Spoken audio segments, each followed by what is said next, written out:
Hi guys, कैसे हैं आप सब। Welcome to my channel class X maths पे प्रतीक। तो आज के इस वीडियो में मैं कुछ आपको इम्पोर्टेंट इन्फॉर्मेशन देने आया हूँ जो रिलेटेड आपका सिलेबस से है, टर्म 1 टर्म 2 के एग्ज़ाम रिलेटेड है। तो वीडियो का आखिर तक देखना। वीडियो में जो जो बताऊंगा आपको बहुत हेल्प होगा, तो वीडियो में आखिर तक बने रहिए। तो बिना टाइम वेस्ट करते हुए वीडियो को शुरू करते हैं।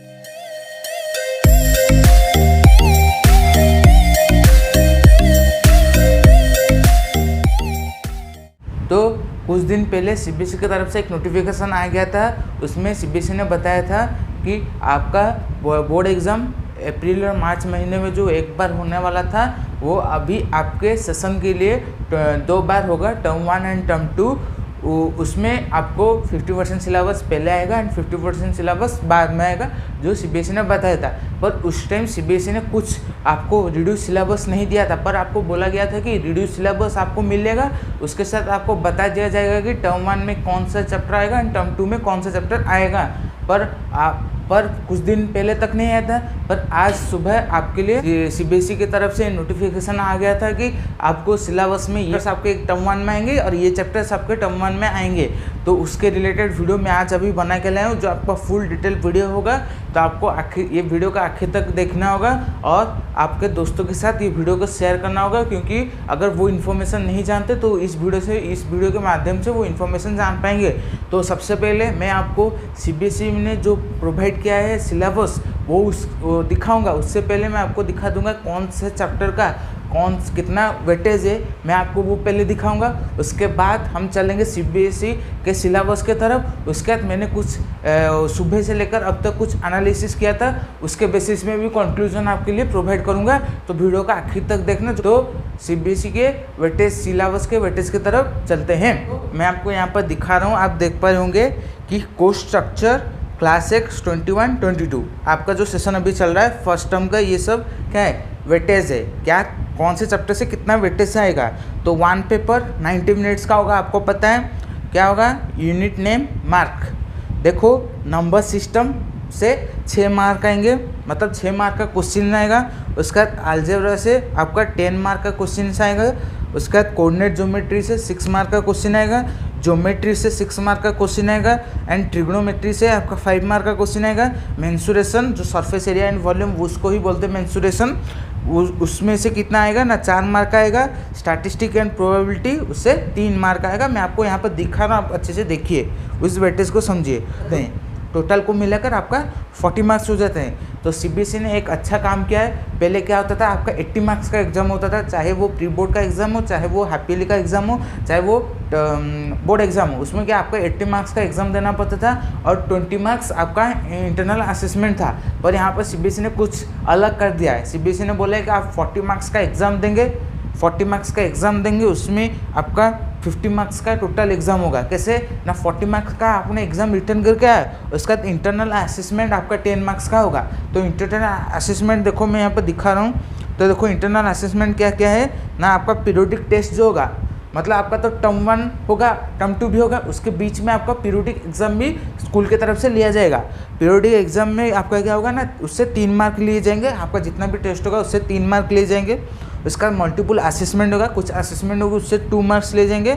और आपका student enrichment activity, practical work, आपको कुछ एक्टिविटी दिया जा सकता है। अगर आपने उस एक्टिविटी को अच्छे से किया है तो आपको 3 मार्क उसमें मिलेंगे। और तो यहाँ पर जो पोर्टफोलियो लिखा गया है 2 मार्क्स के लिए, वो आपको ओवरऑल परफॉर्मेंस में दिया जाएगा। अगर आप परफॉर्मेंस अच्छा रहा तो आपको वो 2 मार्क्स मिल सकता है। मन में आपका कोर्स स्ट्रक्चर क्या है, मतलब आपको से कितना मार्क क्वेश्चन आएगा, ये था आपका वेटेज। अब मैं दिखाऊंगा सेकेंड यूनिट का, आप देख पा रहे होंगे।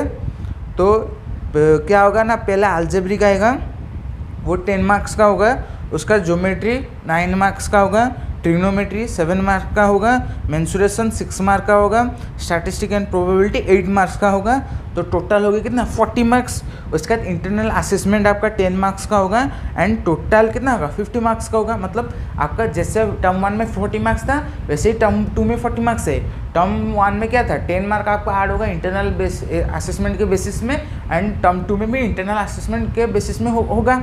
तो यहाँ पर देखो आपका क्या होगा, टर्म 1 में टोटल 50 मार्क हो गया एंड टर्म 2 में आपका 50 मार्क हो गया, तो दोनों को मिला तो आपका 100 मार्क हो गया। तो आपका अगर टर्म 1 टर्म 2 का एग्जाम होगा तो आपको 50 मार्क्स से ही मिलेगा आपका कितना मार्क आपने स्कोर किया है।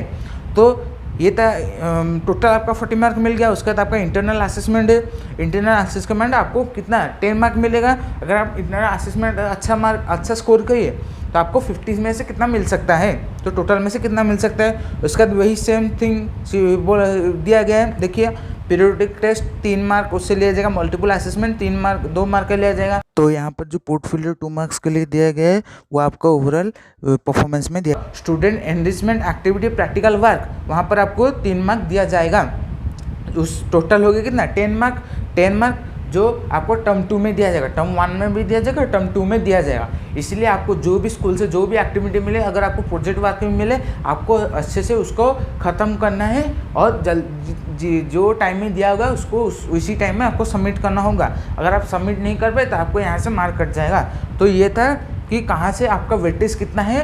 और अभी आपने समझ गए कि आपका 50% सिलेबस आएगा एंड 50% सिलेबस बाद में आएगा। और 50% सिलेबस में क्या क्या आएगा ये बता दिया मैंने आपको।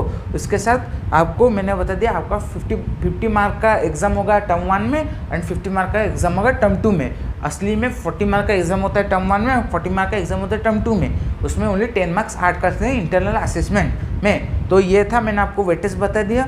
अभी मैं आपको बताऊंगा सीबीएसई ने क्या क्या सिलेबस किया है उसके बारे में डिटेल बताऊंगा। मैं अभी जो पढ़ूंगा मैं आपको यहाँ पर भी दिखाऊंगा और इसका पीडीएफ का लिंक आपको डिस्क्रिप्शन में दे दूंगा। आपका जो भी जितना भी सब्जेक्ट है मैं उसका लिंक आपको दे दूंगा नीचे डिस्क्रिप्शन में। जब ये वीडियो खत्म हो जाएगा तभी मैं आपको डिस्क्रिप्शन में लिंक दे दूंगा।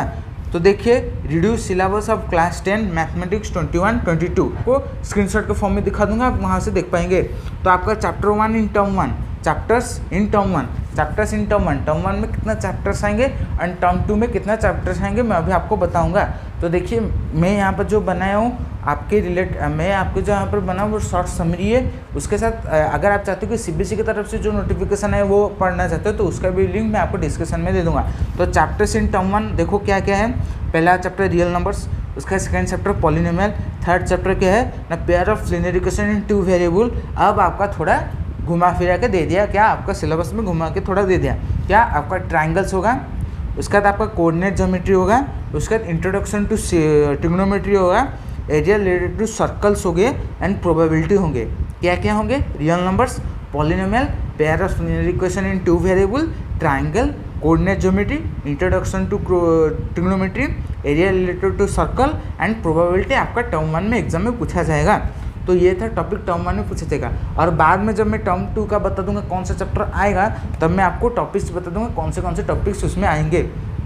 तो देखो ये था कितना, चैप्टर 1 में 8 चैप्टर्स आ रहे हैं, टर्म 1 में आपका 8 चैप्टर आ रहे हैं। सीरियल वाइज नहीं, थोड़ा घुमा के दे दिया है। टर्म 1 में आपका चैप्टर 8 तक 8 आ रहे हैं, पहले से नहीं घुमा के दे दिया है। आपका पहला 8 टर्म 1 में आपका 8 चैप्टर्स आ रहे हैं। उसका chapter 2 in term 2, chapter 2 chapters in term 2। देखो चैप्टर क्या है, क्या आपका टर्म 2 में आएगा ना क्वाड्रेटिक इक्वेशन, अर्थमेटिक प्रोग्रेशन जिसको हम एपी बोलते हैं, उसका सम एप्लीकेशन ऑफ ट्रिग्नोमेट्री, उसका सर्कल, उसका कंस्ट्रक्शन, उसका surface area and volume and statistic. तो देखो फिर से क्वाड्रेटिक इक्वेशन, अर्थमेटिक प्रोग्रेशन जो आपको एपी भी बोलते हैं, some application of trigonometry, circle, construction, surface area and volume and statistic. तो देखो यहाँ पर आपका मेनली समझो, मैंने आपको जो बताया उसको और एक बार आपको समझा देता हूँ। देखो आपका मैथ में टोटल 15 चैप्टर्स हैं। 15 चैप्टर से पहले टर्म में जो टर्म 1 आपका होगा उसमें आपका 8 चैप्टर्स आएंगे और टर्म 2 जो होगा आपका उसमें 7 चैप्टर्स आएंगे। ये 8 ये 7 टोटल हो गए 15। तो आपको 15 चैप्टर्स पूछे जाएंगे। अगर आपने टर्म 1 में अच्छा स्कोर कर दिया और टर्म 2 में भी अच्छा स्कोर किया तो आप ठीक है। तो अगर टर्म 1 में अच्छे से नहीं स्कोर कर पाए तो टर्म 2 में अच्छे से अच्छा स्कोर करने के लिए आप रेडी रहो। तो देखो टर्म 1 में अगर आपने एक चैप्टर पढ़े रियल नंबर्स, आपको टर्म 2 में पढ़ने की ज़रूरत नहीं होगा, पर आपको एक चैप्टर पढ़ने की ज़रूरत होगा जो आपको टर्म 1 में भी यूज़ होगा, टर्म 2 में भी यूज़ होगा। वो चैप्टर क्या है ना ट्रिग्नोमेट्री। वो चैप्टर क्या है, ट्रिग्नोमेट्री। इंट्रोडक्शन टू ट्रिग्नोमेट्री आपने टर्म 1 में पूछेगा and some application of trigonometry आपको टर्म 2 में पूछेगा। इसलिए आपको ट्रिग्नोमेट्री चैप्टर आपको अच्छे से उसका जो कॉन्सेप्ट है उसको क्लियर करना पड़ेगा। क्या आपको अगर कोई चैप्टर टर्म 1 में जो पूछा गया है उसको याद नहीं रखना चाहते तो मत रखो, पर आपको एक चैप्टर याद रखना पड़ेगा ना, इंट्रोडक्शन टू ट्रिग्नोमेट्री, वो आपको टर्म 1 में भी पूछेगा एंड टर्म 2 में भी पूछेगा, तो आपको वो चैप्टर आपको याद रखना है, मतलब समझना है, उसका कॉन्सेप्ट समझना है। अगर आपने उसका कॉन्सेप्ट समझ ले और ज़्यादा से ज़्यादा क्वेश्चन उसके प्रैक्टिस कर दिए तो आपको और कोई आएंगे। अब देखो हम टॉपिक देखेंगे, टर्म 1 में जो टॉपिक आएगा चैप्टर्स में क्या क्या आएंगे। इसके बाद जब मैं इस सिलेबस को आपको बता दूंगा क्या क्या आया है, उसके बाद मैं आपको कंक्लूजन बताऊंगा, इस सिलेबस का कंक्लूजन आपको बताऊंगा। तो उस कंक्लूजन को सुनने के लिए वीडियो को अच्छे से देखिए। कि रियल नंबर्स, आपका चैप्टर 1 है रियल नंबर्स, उसमें आपका फंडामेंटल थ्योरम ऑफ अर्थमेटिक आएगा। पहला क्या टॉपिक है, फंडामेंटल थ्योरम ऑफ अर्थमेटिक। पर आप अगर जब बुक ओपन करेंगे तो आपका क्या है ना, यूक्लिड डिविजन लेमा, वो आपका कट गया है, मतलब वो डिलीटेड हो गया, वो आपका नहीं पूछा जाएगा, सीबीएसई नहीं पूछेगा। क्या पूछेगा ना, फंडामेंटल थ्योरम ऑफ अर्थमेटिक, उसका revising rational number and their decimal expansion, revising rational number and decimal expansion वो आपको पूछेगा। उसके बाद पॉलिनोमियल की तरफ चलते हैं ना, geometrical meaning of zeros of the polynomial, मतलब geometrical meaning of the zeros of the polynomial आपको पूछेगा। उसका relationship between zeros and coefficient of a polynomial, relationship between zeros and coefficient of the polynomial only quadratic equation, मतलब जो relationship between zeros and the coefficient आपको जो question पूछेगा only आपको quadratic equation से पूछेगा, नहीं कि आपको क्यूबिक से पूछेगा, नहीं तो आपको बाई क्वाड्रेटिक से पूछेगा, ओनली आपको क्वाड्रेटिक इक्वेशन से पूछेगा। उसके बाद हम चलते हैं चैप्टर 3 की तरफ, pair of linear equation in two variable. तो अगर आप इसको मार्क भी करना चाहते हो तो मार्क भी कर सकते हो अपने बुक में, जो मैं आपको बता रहा हूँ। तो देखो pair of linear equation in two variable, उसमें क्या क्या आएगा ना, फर्स्ट टॉपिक जो आप ओपन करेंगे जो आपका चैप्टर 3, आपको वहीं पर आपको वो पहला टॉपिक मिल जाएगा, क्या, pair of linear equation in two variable. उसके बाद सेकंड टॉपिक है graphical method of solution of a pair of linear equation, मतलब जो पेयर ऑफ लीनियर इक्वेशन दिया हुआ हम उसको ग्राफिकली कैसे सॉल्व करेंगे वो भी आपको एग्जाम में पूछेगा।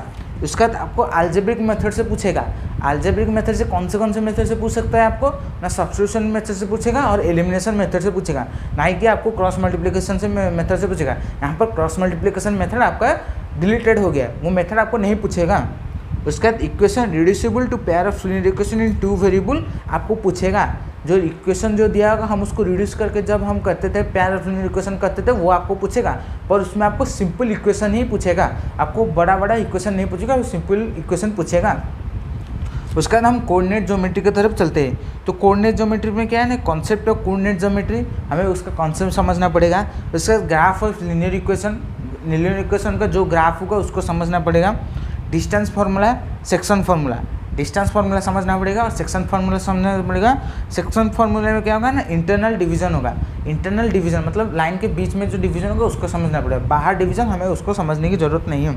उसके बाद हम ट्रायंगल पर आ जाते हैं। ट्रायंगल में आपका 7 थ्योरम दिया है, उसको आपको याद भी रखना है, समझना है, उसको प्रैक्टिस भी करना है, क्योंकि आपको एग्जाम में एमसीक्यू पूछेगा, पर आपको थ्योरम नहीं पूछ सकता, पर आपको स्टेटमेंट पूछ सकता है। क्या होगा स्टेटमेंट, तो देखो पहला वाला क्या है, theorem, if a line is drawn parallel to one side of triangle to intersect the other two side in distinct points, the other two sides are divide into same ratio. तो divide into same ratio, तो मैं आपको बताऊंगा, मैं आपको यहाँ पर पढ़ के बता देता हूँ, जब मैं ये चैप्टर आपको करूँगा अच्छे से समझाऊंगा। उसका if a line divide into two sides of a triangle in the same ratio, the line is parallel to the third side. उसका थर्ड थ्योरम क्या है, if in the triangle the corresponding angle are equal, their corresponding sides are proportionally and the triangle are similar। यह आपका theorem third है। अब हम theorem fourth की तरफ चलेंगे। If the corresponding sides of two triangles are proportional, their corresponding angles are equal, then the two triangles are similar। इसका fifth, if one angle of a triangle is equal to one angle of another triangle and the side inclining this angle are proportional, the two triangles are similar। यह आपका fifth theorem है। मैं इसका PDF भी आपको दे दूंगा, आपको घबराना नहीं है। If a perpendicular is drawn from the vertex of a right angle of a right angle triangle to the hypotenuse, the triangle on each side of the perpendicular similar to the whole triangle and to each other. The ratio of the area of two similar triangle is equal to the ratio of the square of their corresponding sides। उसका 8 number देखो, in a right angle triangle the square on the hypotenuse is equal to sum of the square on other two sides. तो अब आपका last theorem है, in a triangle if the square on one side is equal to sum of the square of other two sides then the angle opposite to first side is right angle triangle, right angle। तो देखो जो chapter जो आपका triangle का chapter है उसको आपको पूरा पढ़ना है, उसमें कुछ रिड्यूस नहीं हुआ, आपको पूरा पढ़ना है क्योंकि थ्योरम जो मैंने आपको अभी बताया है और सीबीएसई ने जो थ्योरम आपको दिया है उसी में से थ्योरम है। आपको अगर आप थ्योरम अच्छे से समझ गए और उसका एक्सरसाइज अच्छे से समझ गए तो आप कुछ क्वेश्चन जो आपके लिए आएगा वो आप कर सकते हो। तो ये आपका था ट्रायंगल। अब हम चलेंगे इंट्रोडक्शन टू ट्रिग्नोमेट्री। ट्रिग्नोमेट्री आपके लिए एक नया चैप्टर है क्लास 10 के लिए, और सभी का आप चैप्टर थोड़ा थोड़ा पढ़ के आओ, पर ट्रिग्नोमेट्री आपके लिए एक नया चैप्टर है तो आपको अच्छे से उसको पढ़ना है। तो देखो ट्रिग्नोमेट्री में क्या आएगा, trigonometry ratio of an acute angle of a right angle triangle, वो आएगा आपका रेशियो से पूछा जाएगा। Value of trigonometric ratio of 30 degree 45 degree and 60 degree, मतलब ट्रिग्नोमेट्री रेशियो उसका 30 डिग्री 45 डिग्री एंड 60 डिग्री आपको पूछेगा, 0 डिग्री और 90 डिग्री आपको नहीं पूछेगा। उसके साथ relationship between the ratio, relationship between the ratio मतलब कॉम्प्लीमेंट्री एंगल जो आपको दिया होगा, आप बुक में भी जाकर चेक कर सकते हो। उसका देखो proof and application of the identity sine square A plus cos square A is equal to 1, मतलब आपको वही sine square A plus cos square A is equal to 1 वही आपको मतलब प्रूफ करना होगा और उसका एप्लीकेशन ही आप यूज़ करेंगे। Only simple identity to be given, only आपको सिंपल आइडेंटिटी गिवन दिया होगा और कुछ आइडेंटिटी नहीं दिया होगा। और एरिया रिलेटेड टू सर्कल जो आपका है उसमें आपको ऑल टॉपिक्स पढ़ना पड़ेगा। मैं आपको दिखा रहा हूँ, आपको ऑल टॉपिक्स पढ़ना पड़ेगा क्योंकि उसमें कुछ रिड्यूस नहीं है, आपको सब पढ़ना पड़ेगा। पर और एक कंडीशन है, देखो उसमें क्या है, problem should be restricted to central angle of 60 degree and 90 degree only. जब मैं आपको ये चैप्टर पढ़ाऊंगा आपको समझा दूंगा ये 60 डिग्री 90 डिग्री क्या है, जो सेंट्रल में जो एंगल होगा ओनली वो 60 डिग्री एंड 90 डिग्री के अंदर ही रहेगा, उससे बाहर नहीं जाएगा, उससे कम नहीं होगा। उसके बाद प्रोबेबिलिटी क्या है, प्रोबेबिलिटी जो आपका टर्म 1 का लास्ट चैप्टर है उसका ऑल टॉपिक्स पढ़ना है, ऑल टॉपिक्स, क्योंकि उसमें कुछ रिड्यूस नहीं होगा, वो छोटा सा चैप्टर है। अगर आपने प्रोबेबिलिटी अच्छे समझ गए तो आप कर सकते हो। तो ये था टॉपिक टर्म 1 के लिए। अब मैं आपको बोलूँगा टॉपिक टर्म 2 के लिए बोलूँगा।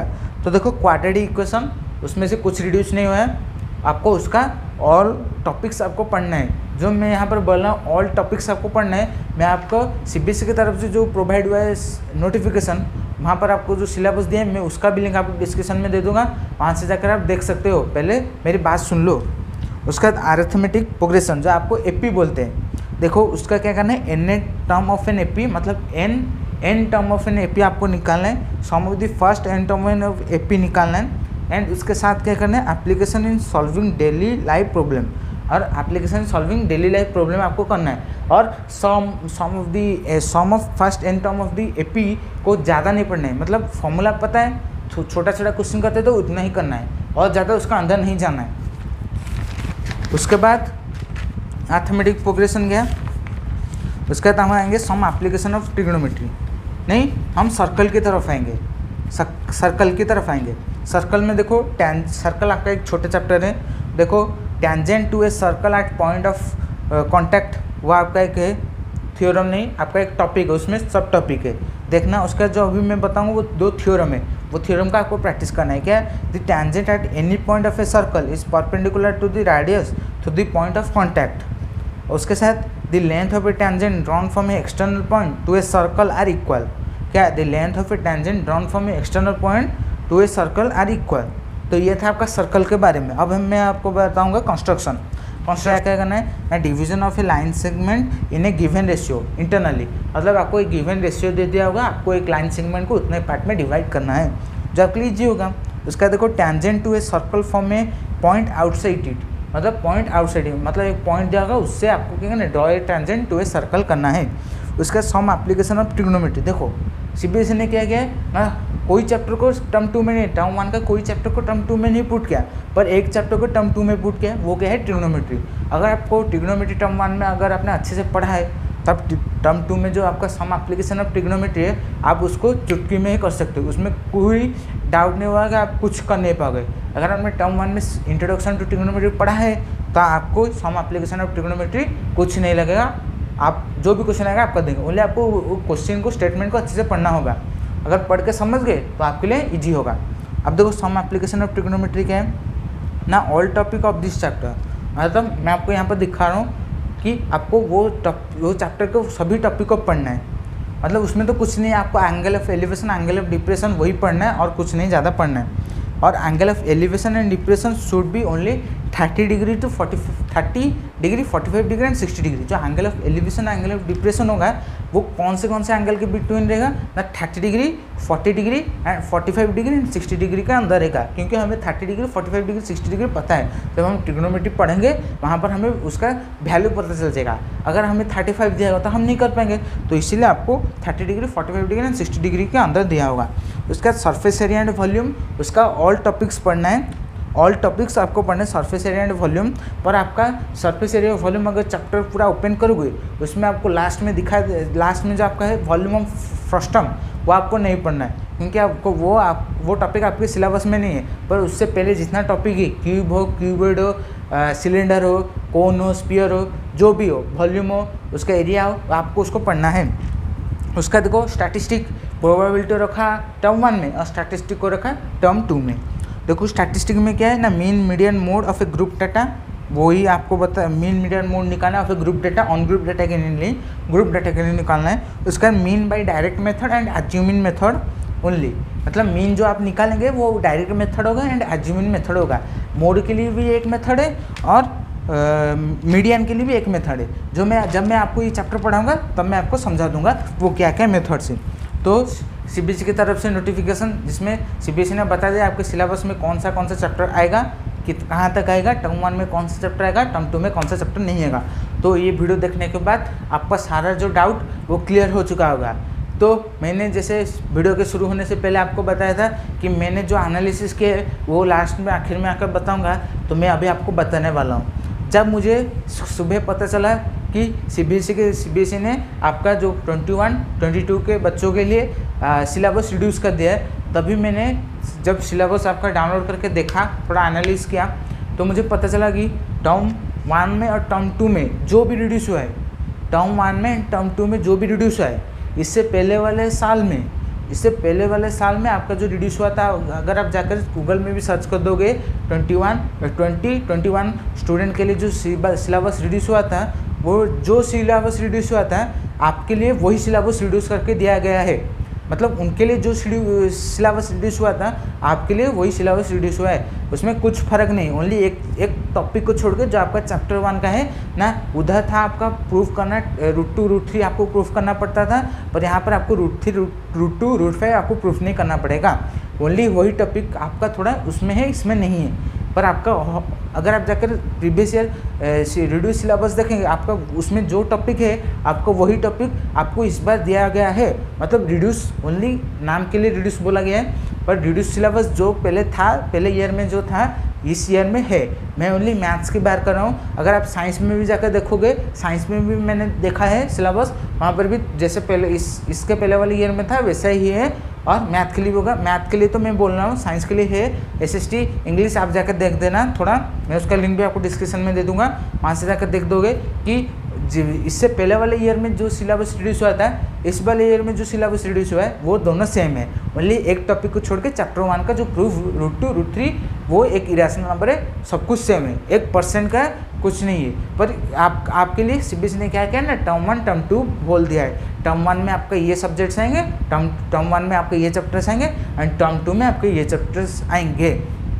तो इतना ही। तो अगर आपको वीडियो अच्छा लगा है तो वीडियो को लाइक करना, शेयर करना, सब्सक्राइब करना, और आपको ये इन्फॉर्मेशन सुन के कैसा लगा मुझे बताना है। और अगर आपने जो मैंने आपको अच्छा लगा है, अगर मैंने जो आपको इन्फॉर्मेशन अभी बताया है, अगर आपको अच्छा लगा है तो आपको कमेंट में कुछ कमेंट बॉक्स में कुछ आपका ओपिनियन देकर जाना है। अगर आप चैनल पे नए हो, चैनल को लाइक करो, शेयर करो, सब्सक्राइब करो, अपने सारे दोस्तों के साथ शेयर करो, क्योंकि इस चैनल का मेन एम है कि आपके लिए फ्री एजुकेशन प्रोवाइड करा जाए और बिना एनी कॉस्ट के लिए एट 0 कॉस्ट आपको सब कुछ प्रोवाइड किया जाए। यहाँ पर अगर आप मेरे पर नए हो तो आप क्या करो, मेरे चैनल में विजिट करो। देखो मैंने आपके लिए चैप्टर 1 2 3 4 पूरा कंप्लीट कर दिया, with notes, with important questions आपके लिए मैंने प्रोवाइड कर दिया, जो आपके लिए फ्री ऑफ कॉस्ट है।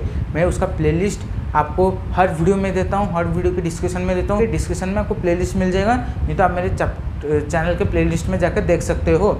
तो आपका चैप्टर 4 तक कंप्लीट कर दिया, पर सीबीएसई ने चैप्टर 3 तक ही आपका टर्म 1 में पुट किया है। और बाद में जो आपका चैप्टर है coordinate geometry, triangles, area related to circle and probability, वो मैं आपको बहुत जल्दी आपके लिए करके लाऊंगा, इस चैनल पे करा दूंगा, आपको सभी टॉपिक करा दूंगा। आपके टर्म 1 के एग्ज़ाम से पहले नवंबर से पहले मैं सभी टॉपिक आपका कंप्लीट कर दूंगा टर्म 1 के लिए।